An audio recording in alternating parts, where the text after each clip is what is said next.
ایک ہمارے بہت بڑے عالم دین ہیں، تو میں عموماً جب جاتا تھا، اب تو حج عمرے سب بند ہو گئے، خدا جنہوں نے بند کیے انہیں غارت کرے، تو جب جاتا تھا تو بغیر امامے ابا قبا کے سادہ لباس تاکہ کسی کو پتہ نہ چلے کون ہے، جتنی مرضی زیارتیں پڑھاؤ، جتنے مرضی مسائل پڑھو، دعائیں پڑھتے رہو، کسی کو پتہ نہیں کون ہے، امامہ پہنو کچھ نہ بولو، تو گزرتے گزرتے کہتے تھے بدعت۔ اچھا ہمارے بھی کئی لوگ ویسے ہی غصے میں آنے لگتے ہیں، تو ہمارے بہت بڑے عالم دین وہ کہنے لگے، میں مدینے میں جنت البقیع کے اندر کھڑا تھا امام حسن مجتبی علیہ السلام کی قبر کے پاس، تو میں رو رہا تھا، زیارت پڑھ رہا تھا، تو اتنے میں ایک متوا سمجھتے ہیں، ریلیجس پولیس کہتے ہیں انگلش میں، اب کیا اردو کے اندر کوئی کیا ملا پتہ نہیں کیا جو بھی اب لفظ، تو وہ ایک بہرحال جو بھی سمجھ لیں، سمجھ تو گئے نا، تو وہ آیا کہنے لگے بدعت، انہوں نے کہا کیا چیز، کہنے لگے جو بھی کر رہے ہو، جب تجھے پتہ ہی نہیں، پہلے ہی بدعت، کہنے لگے نہیں تم شیعہ ہو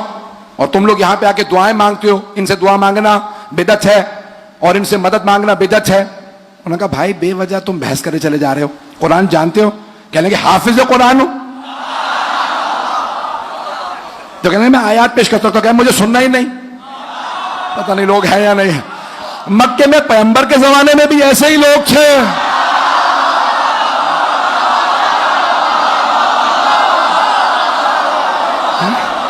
آج بھی ایسے ہی ہیں، کہ مجھے سننا ہی نہیں، کہا جتنی مرضی آیتیں پڑھتے رہو میں سنوں گا ہی نہیں۔ تو کہنے لگے کہ میں کھڑا تھا، اس نے میرے جیب سے پین نکال کے پھینک دیا، پین قلم تھا، نکالا پھینکا، کہا اگر یہ مدد کر سکتے ہیں تو ذرا کہے اپنے حسن سے تجھے قلم اٹھا کے دے دیں۔ اب سارے شیعہ کھڑے دیکھ رہے تھے یہ بحث ہو رہی ہے، اور اس نے ایک جملہ کہہ دیا کہ اگر یہ مدد کر سکتے ہیں تو کہہ قلم اٹھا کے دیں۔ کہنے لگے اگر میں تیرے منطق کو مان لوں نا کہ حسن مجتبی قلم اٹھا کے نہیں دے سکتے، تو پھر اللہ بھی نہیں دے سکتا، نہیں ہے یا نہیں، نہیں ہے۔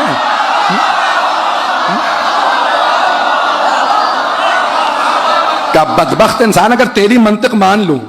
تیری دلیل مان لوں کہ مولا حسن مجتبی نے قلم اٹھا کے نہیں دیا، تو ذرا اللہ سے کہ قلم اٹھا کے دے دے۔ کہ اب چہرے پہ پورے 12 بج گئے، گھبراہٹ کا شکار، کہ میں آیات پیش کرنے کے لیے تیار ہوں گا، کچھ نہیں سننا چاہتا، تو ذہن میں شک ڈال رہا، ایمان پیش کرو تو شک، نہ جانے کس کے ماننے والے ہیں، انہیں شک کے سوا کچھ نظر ہی نہیں آتا۔ فیضان گرامی اب آئیں تو کہا بھئی کیوں مدد مانگ سکتے ہیں ان سے، قرآن کہہ رہا مدد مانگو۔ ایک اور دلیل پیش کر دوں، ایک ہے جیسے عیسائی کہتے ہیں چاہے اللہ سے مانگو، چاہے اللہ کے بیٹے عیسیٰ سے مانگو، چاہے روح قدس، یہ ہے